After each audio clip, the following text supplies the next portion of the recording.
Back to our YouTube channel that Decoders. तो guys, भाइयों बहनों जो भी सुन रहे हो देख रहे हो, आप लोगों की क्लास 10th शुरू हो चुकी होगी। मोस्ट ऑफ द स्कूल्स में इस टाइम पे क्लास 10th शुरू हो जाती है। एंड आपके पेरेंट्स, फ्रेंड्स, रिलेटिव्स सब ने हाइप बनाई दी होगी कि क्लास 10th है, बोर्ड की क्लास है, पढ़ना ज़रूरी है ना। तो उनकी टेंशन मत लो, क्योंकि ये हमेशा चलता रहेगा ये प्रोसेस। तो बोर्ड की क्लास है, टीचर्स ने भी कहा ही होगा कि इस साल ज़रूर पढ़ना पड़ेगा, है ना, कि ये सब हार्ड है, बहुत ज़्यादा मेहनत करनी पड़ेगी। तो देखो, मेहनत तो करनी पड़ेगी, लेकिन आराम से चिल होके मेहनत करो, दिमाग को शांत रख के, ठीक है। और अभी तो तुम्हारे पास पूरा साल पड़ा है, ठीक है। स्टार्टिंग से धीरे धीरे करोगे, आराम से सब कुछ हो जाएगा। बस दिमाग को चिल रखो और मेहनत करते रहो। एंड आज हम शुरू करने वाले हैं एक नया चैप्टर, क्लास 10th साइंस का, बेसिकली केमिस्ट्री का एक नया चैप्टर जिसका नाम है केमिकल रिएक्शन एंड इक्वेशंस। तो आप लोगों के स्कूल में ये चैप्टर तो शुरू हो ही चुका होगा, तो आपको थोड़ा बहुत तो ऑफ कोर्स ही बात है, पता होगा इस चैप्टर के बारे में। नहीं भी पता तो कोई दिक्कत वाली बात है नहीं, क्योंकि एकदम बेसिक से स्टार्ट करेंगे। तो केमिकल रिएक्शन क्या होती है? आपने ये वर्ड जो है ये पहले भी सुना होगा, पहले की क्लासेस में, 9th में, 8th में और उससे पहले भी। तो केमिकल रिएक्शन क्या होती है? It's a process in which two or more reactant substance react to make a new substance with different and new chemical property and identity. भैया ये तो आपने डिफाइन पढ़ दी, समझाओ तो। देखो समझो, खाली अभी डिफाइन पढ़ के बता रहा हूँ, क्योंकि पेपर में तो डिफाइन ही लिखनी है ना, डेफिनेशन लिखनी है, तो समझना आना चाहिए, ठीक है। और याद भी करके रखो इन्हें, लेकिन पहले कंसेप्ट को क्लियर रखो। तो ये कुछ नहीं है, केमिकल रिएक्शन है जिसमें दो या दो से ज़्यादा रिएक्टेंट, अब रिएक्टेंट वो होते हैं जो रिएक्शन में पार्ट लेते हैं, ठीक है, उन्हें रिएक्टेंट कहा जाता है। वो सब्सटेंस जो रिएक्शन में पार्ट लेते हैं उन्हें कहते हैं रिएक्टेंट, जो रिएक्ट करके एक नया सब्सटेंस बनाते हैं। अब एक सब्सटेंस है, दूसरा सब्सटेंस है, दोनों रिएक्ट कर रहे हैं, तो दोनों की केमिकल प्रॉपर्टी भी मिक्स हो रही है ना। तो जिससे क्या होता है, एक नया सब्सटेंस बनता है जिसके अंदर नई केमिकल प्रॉपर्टीज़ होती हैं, उसकी अपनी एक सेपरेट आइडेंटिटी होती है, ठीक है।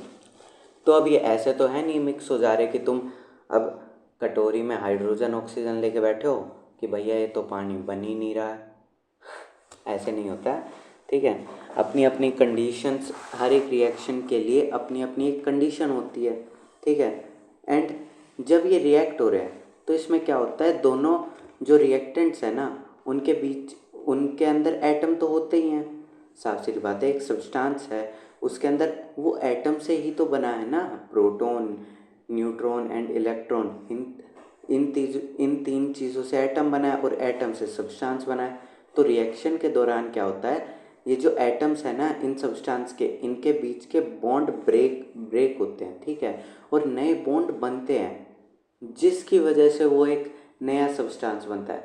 अब ज़रूरी नहीं है कि हर बार बस एक ही, मतलब दो ही रिएक्टेंट्स होंगे और एक ही प्रोडक्ट होगा, नहीं, ऐसा कुछ नहीं है। प्रोडक्ट वो होता है जो रिएक्शन होने के बाद बनता है, जो राइट हैंड साइड में लिखते हैं ना उसे हम प्रोडक्ट कहते हैं जनरली, और जो लेफ्ट हैंड साइड में लिखते हैं उसे कहते हैं रिएक्टेंट्स, ठीक है। अब केमिकल इक्वेशन क्या होती है? Chemical equation the symbolic representation of chemical reaction, मतलब कुछ नहीं, जैसे कि अब मैं तुमसे कह रहा हूँ कि hydrogen reacts with oxygen to give water, ठीक है। अब ये तो बहुत लंबा हो गया ना, तो भाई जो पहले साइंटिस्ट थे उन्होंने सोचा कि भाई इतना लंबा लिखेंगे तो टाइम वेस्ट तो हो ही रहा है हमारा, तो उन्होंने क्या करा कि इन जो एलिमेंट्स हैं ना इनको वो दिया गया, एक सिंबल दिए गए, जैसे हाइड्रोजन को H सिंबल मिला, ऑक्सीजन को O मिला, तो ऐसे ही सभी एलिमेंट्स को जितने भी हमने अब तक फाउंड करे हैं उन्हें कुछ सिंबल्स दे दिए गए उनकी नोटेशन के लिए, ठीक है। तो उन्हीं नोटेशन से, बिना वर्ड को लिखे जब हम एक केमिकल रिएक्शन लिखते हैं ना, तो उसे कहते हैं केमिकल इक्वेशन। ठीक है, अब आगे चलते हैं अगले टॉपिक पे। अगला टॉपिक है आपका बैलेंसिंग ऑफ केमिकल इक्वेशन। अब भैया आपने केमिकल इक्वेशन तो लिख दी है, ठीक है, तो अब उसका बैलेंस होना भी तो ज़रूरी है ना। अब बैलेंसिंग का मतलब क्या होता है कि एक रिएक्शन में, ठीक है, जब आप उस रिएक्शन को लिखते हो ना इक्वेशन की फॉर्म में, केमिकल इक्वेशन की फॉर्म में, तो रिएक्टेंट साइड और प्रोडक्ट साइड के मास ऑफ द एलिमेंट सेम होना चाहिए। ठीक है, जैसे कि डेफिनेशन में भी लिखा है कि mass of elements present in product of a chemical reaction has to be equal to the total mass of the element present in the reactants. ठीक है, अब आप ऐसे नहीं कर सकते कि यहाँ तो 2 हाइड्रोजन के मॉलिक्यूल थे और वहाँ पे जाके एक हो गया, दूसरा कहाँ गया, रिएक्ट तो हुआ होगा ना। तो बैलेंस करने के लिए हम नंबर का यूज़ करते हैं। ठीक है, और हम जिस मेथड का यूज़ करते हैं उसे कहते हैं हिट एंड ट्रायल मेथड, कि हम भाई लगा के देखते हैं, जैसे कि एक नंबर लगाया नहीं हुआ, दूसरा नंबर लगाया। ठीक है, और अगर आप बैलेंसिंग ऑफ केमिकल इक्वेशन को एनसीईआरटी के हिसाब से कर रहे हो, एनसीईआरटी में बहुत ही एक बहुत ब्रीफ तरीका दिया हुआ है एक केमिकल इक्वेशन को बैलेंस करने का, जो कि बहुत ज़्यादा टाइम वेस्ट करता है, क्योंकि उसके अकॉर्डिंग हमें पहले बॉक्स बनाना है, उनके अंदर रिएक्टेंट लिखने हैं, फिर रिएक्टेंट प्रोडक्ट अलग अलग लिखने हैं, अलग अलग बॉक्स बनाने हैं, उनके कितने नंबर प्रेजेंट है वो लिखो, फिर बार बार वो करो, उसमें बहुत ज़्यादा टाइम वेस्ट होता है। इसका एक सिंपल सा तरीका बताता हूँ जिससे कि ना तुम्हारा टाइम बहुत ज़्यादा बचेगा। किसी एक एलिमेंट को पकड़ लो, ठीक है, कोई भी एक केमिकल रिएक्शन हो रही है, उसकी तुमने केमिकल इक्वेशन लिखी है, तो उस इक्वेशन के ना किसी एक एलिमेंट को पकड़ के चलो। जैसे कि अब यहाँ पे एग्जांपल दिख रहा है, ठीक है, NaOH plus H2SO4 gives out Na2SO4 plus H2O। तो गाइस यहाँ पे हम साफ साफ देख सकते हैं, जैसे कि ना मैं इस इक्वेशन में ना Na को पकड़ लेता हूँ, सोडियम को पकड़ लेता हूँ। अब यहाँ मैं रिएक्टेंट साइड में देख रहा हूँ तो 2 मॉलिक्यूल हैं सोडियम के, ठीक है, और अगर मैं प्रोडक्ट साइड में देख रहा हूँ तब भी 2 मॉलिक्यूल है, मतलब हमारा सोडियम तो है बैलेंस्ड। ठीक है, अब मैं अगर H को देखता हूँ तो यहाँ पे 2 H के मॉलिक्यूल हैं सोडियम हाइड्रोक्साइड में, और 2 हाइड्रोजन के मॉलिक्यूल हैं सल्फ्यूरिक एसिड में। टोटल हो गए 4, मतलब 4 हाइड्रोजन के मॉलिक्यूल प्रेजेंट हैं रिएक्टेंट साइड में। और अगर हम प्रोडक्ट साइड में देखें तो 2H2, ठीक है, 2 हाइड्रोजन के मॉलिक्यूल हैं और उसके आगे 2 लग रखा है, तो हम इसे मल्टीप्लाई कर देते हैं, ठीक है, तो 2 × 2 4, मतलब रिएक्टेंट साइड में भी 4 मॉलिक्यूल्स प्रेजेंट हैं हाइड्रोजन के, मतलब 4 वो प्रेजेंट है, तो मतलब हाइड्रोजन भी बैलेंस्ड है। और इसी तरीके से हम ऑक्सीजन और सल्फ़र को भी चेक करेंगे, तो ऐसा हमें दिख रहा है कि ये बैलेंस है। ठीक है, और इसका दूसरा तरीका भी ये है कंफर्म करने का कि हमने सही किया है। दोनों साइड के मास को वो कर लीजिए, मेज़र कर लीजिए, ठीक है, तो mass of reactants 178, mass of product भी 178, जिससे हमें साफ पता चलता है कि हमने जो इक्वेशन बैलेंस करी है ना वो एकदम सही है, इसमें कोई गलती नहीं है। ठीक है, और ये तो आप जैसे जैसे प्रैक्टिस करते जाओगे वैसे वैसे आप और ज़्यादा सही होते जाओगे, और ज़्यादा आपकी एक्यूरेसी बढ़ती जाएगी, जिससे आपको देखते ही पता चल जाएगा कि हाँ यहाँ पे ये दिक्कत है और यहाँ पे ये नंबर रखने से ज़्यादा जल्दी बैलेंस हो जाएगा। ठीक है, तो it requires a lot of practice, तो उस पर आपको ध्यान देना पड़ेगा।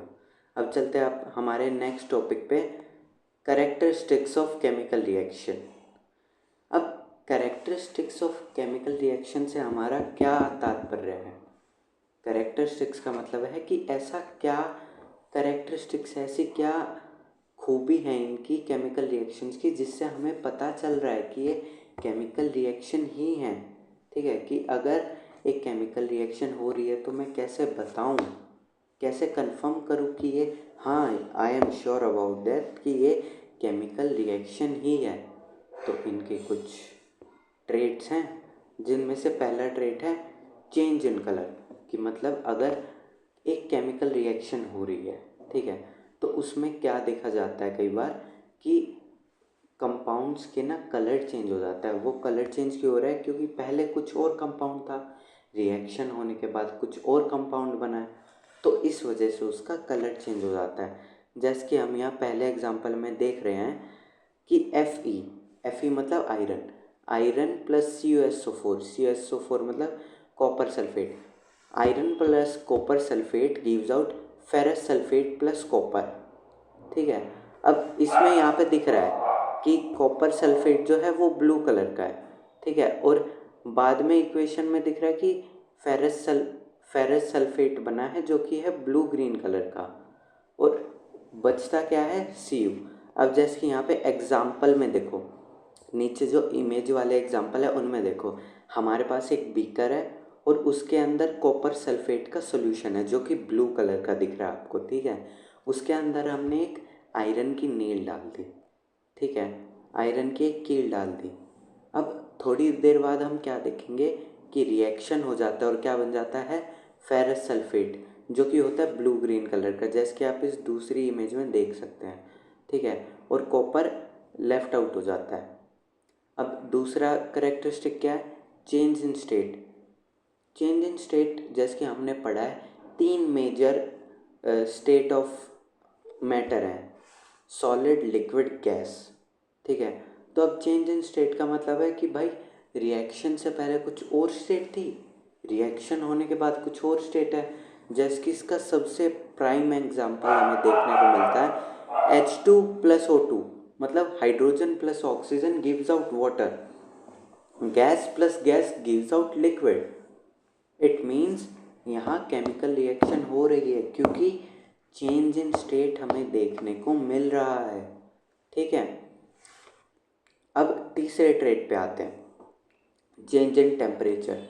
अब भाई चेंज इन टेम्परेचर से क्या मतलब है इसका? चेंज इन टेम्परेचर से मतलब है अगर कोई केमिकल रिएक्शन हो रही है तो ऐसा कई बार देखा जाता है कि चेंज इन टेम्परेचर होता है, उसके तापमान में या तो बदलाव आता है, या तो गिरावट होती है या वो तापमान बढ़ जाता है। ठीक है, जिसकी वजह से हमें पता चलता है कि हाँ यहाँ केमिकल रिएक्शन हुई है। ठीक है, अब इसका बहुत एक प्राइम एग्जांपल हमें दिया जाता है जो कि आपकी NCERT की बुक में भी दिया गया है, calcium oxide plus water gives out calcium hydroxide plus heat. अब ये जो रिएक्शन है ना कैल्शियम ऑक्साइड और वाटर की, जिसमें हमें कैल्शियम हाइड्रोक्साइड मिल रहा है, it's an example of exothermic reaction. अब इसे एक्सोथर्मिक रिएक्शन क्यों कहा जाता है? क्योंकि इसमें हीट इवॉल्व हो रही है। ठीक है, मतलब इसमें चेंज इन टेम्परेचर मेन हमारा ये है, चेंज इन टेम्परेचर हो, चाहे वो बढ़े चाहे घटे, टेम्परेचर तो चेंज हो रहा है ना। ठीक है, जब आप उसे मेज़र कर रहे हो तो टेम्परेचर तो चेंज हो रहा है, तो इसका मतलब है केमिकल रिएक्शन भी हुई है। और चौथा ट्रेट है फॉर्मेशन ऑफ प्रेसिपिटेट। अब फॉर्मेशन ऑफ प्रेसिपिटेट क्या होता है? अब प्रेसिपिटेट का मतलब है एक इनसॉल्यूबल सॉलिड जो कि बनता कब है? एक केमिकल रिएक्शन के दौरान। मतलब प्रेसिपिटेट एक सॉलिड है जो कि इनसॉल्यूबल होता है, और वो कब बनता है? एक केमिकल रिएक्शन के दौरान। ठीक है, तो फॉर्मेशन ऑफ प्रेसिपिटेट किया जाता है, जो कि आपकी NCERT की बुक में भी दिया हुआ है कि potassium iodide plus lead nitrate gives out lead iodide plus potassium nitrate. ठीक है, तो इसमें क्या फॉर्म होता है? लेड आयोडाइड फॉर्म होता है जो कि एक येलो पीपीटी का मतलब प्रेसिपिटेट, यहाँ पे लेड आयोडाइड फॉर्म होता है एक येलो पीपीटी, जो कि सॉल्यूशन में एक इनसॉल्यूबल सॉलिड बनता है जो सेटल डाउन हो जाता है, एक येलो कलर का जो अलग से दिख जाता है, जिससे हमें पता चलता है कि क्या एक केमिकल रिएक्शन हुई है। 5वां ट्रेट है endothermic reaction.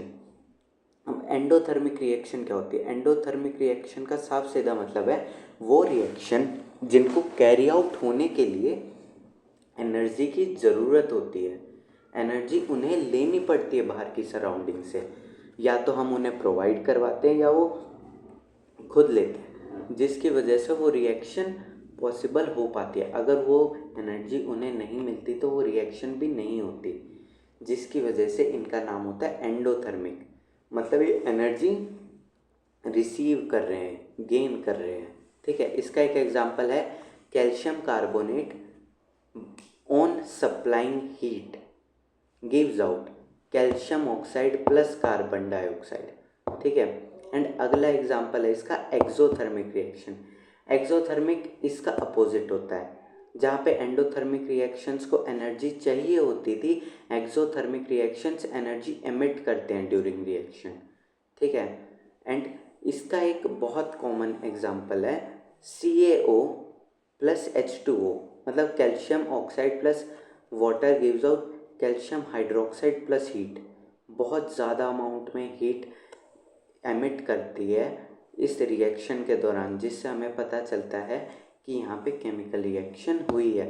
And one of the last states is formation of gas, कि मतलब एक केमिकल रिएक्शन में एक गैस फॉर्म हो रही है, एक गैस इवॉल्व हो रही है, जिससे हमें पता चल रहा है कि हाँ यहाँ केमिकल रिएक्शन हुई है। जिसका एक एग्जांपल है zinc plus sulphuric acid gives out zinc sulphate plus H2। अब यहाँ पे H2 क्या है? गैस है, गैस की फॉर्म में ये इवॉल्व होता है। ठीक है, तो गाइस आज का टॉपिक यहीं तक था। आज हमने 3 से 4 टॉपिक कवर किए, chemical reactions, chemical equations, balancing of chemical equation and characteristic of chemical reactions.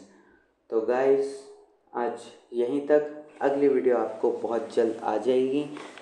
And हाँ, आपको अगर बहुत अच्छे मार्क्स लाने हैं तो आपको मेहनत करनी पड़ेगी। और हाँ, एक और काम करना पड़ेगा, एक छोटा सा काम। हमारे साथ जुड़े रहिएगा लास्ट तक, जिससे आपको टिप्स एंड ट्रिक्स, स्ट्रेटजीज़, हर एक चैप्टर की डिटेल्ड समरी वीडियोस आपको जल्द से जल्द मिलती रहेंगी on time to time frames. Okay, तो गाइज मिलते हैं अगली वीडियो में।